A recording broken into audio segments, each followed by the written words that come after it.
قرآن مجید صرف تلاوت کے لیے نہیں بلکہ ہدایت، حفاظت اور نصیحت کے لیے نازل ہوا ہے۔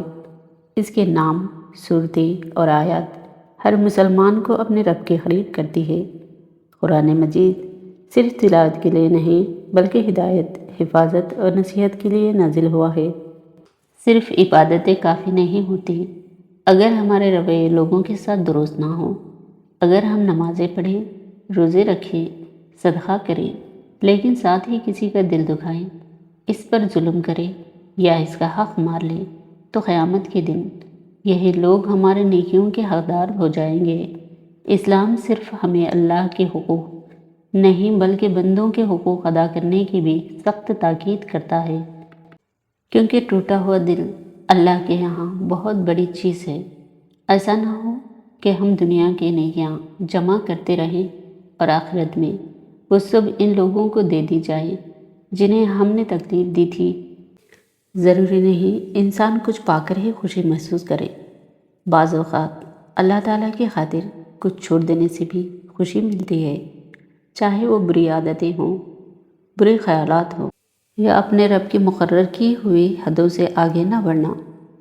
اس سے انسان کو ایمان کی علامت محسوس ہوتی ہے اور مومن کی خوشی اللہ تعالیٰ کی اطاعت میں ہے۔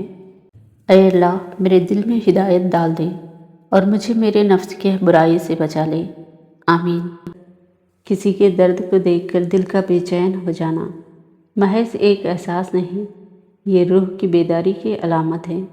یہ وہ کیفیت ہے جو انسان کو محض جینے والے وجود سے اٹھا کر انسانیت کے درجے پر لے آتی ہے۔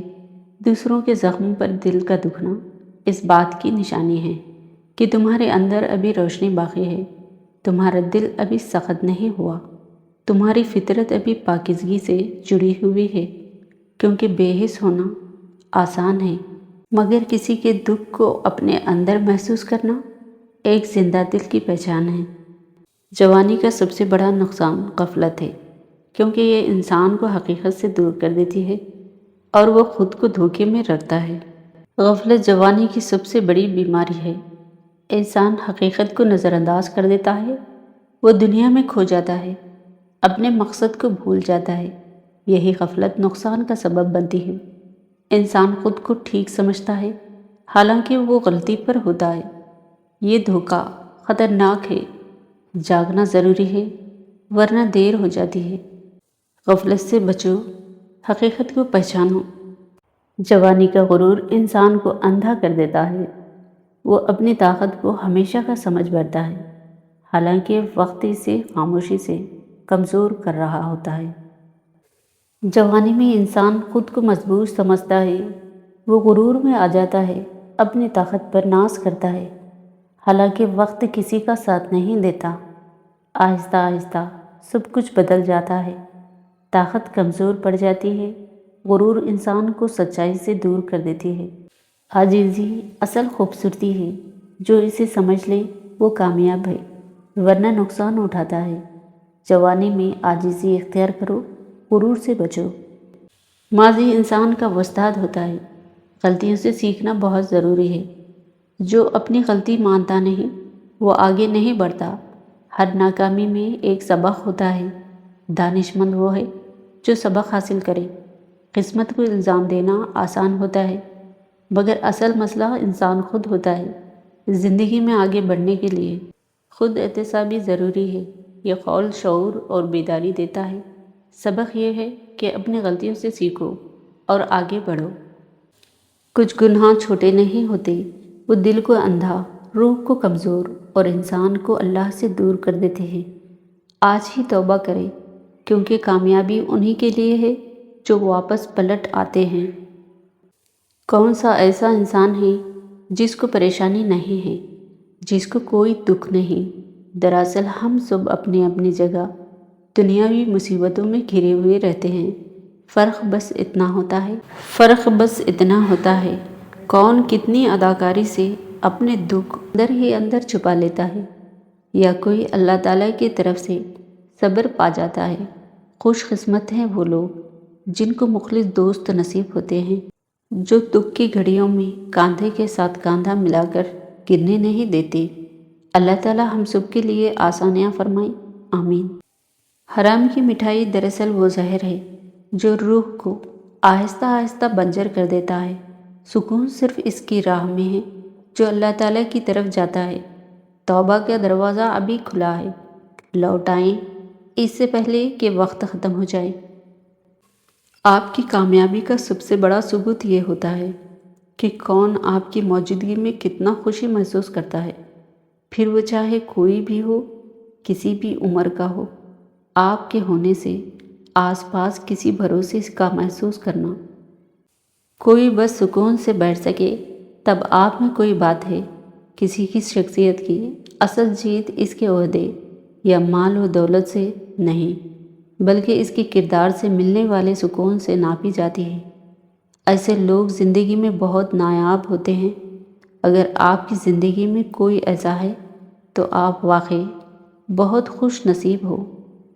جب انسان سب کچھ کھو دیتا ہے پھر بھی مسکرا کر کہتا ہے میں نے معاملہ اللہ تعالیٰ کے سپرد کر دیا ہے، تو یاد رکھو یہ صرف الفاظ نہیں بلکہ ایسا یقین ہے جو فرش سے عرش تک ہلا دیتا ہے۔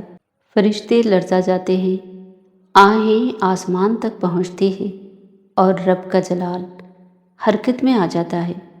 جب معاملہ اللہ کے سپرد ہو جائے تو دنیا کی کوئی طاقت ظلم کا انجام نہیں روک سکتی، اور جب تمہارے آنسو دلیل بن جائے تو اللہ کی عدالت خاموش نہیں رہتی، کیونکہ وہ صرف رحمان و رحیم ہی نہیں، وہ ذوالجلال بھی ہے۔ کچھ لوگ بڑے ہو جاتے ہیں مگر ان کی سوچ چھوٹی رہ جاتی ہے۔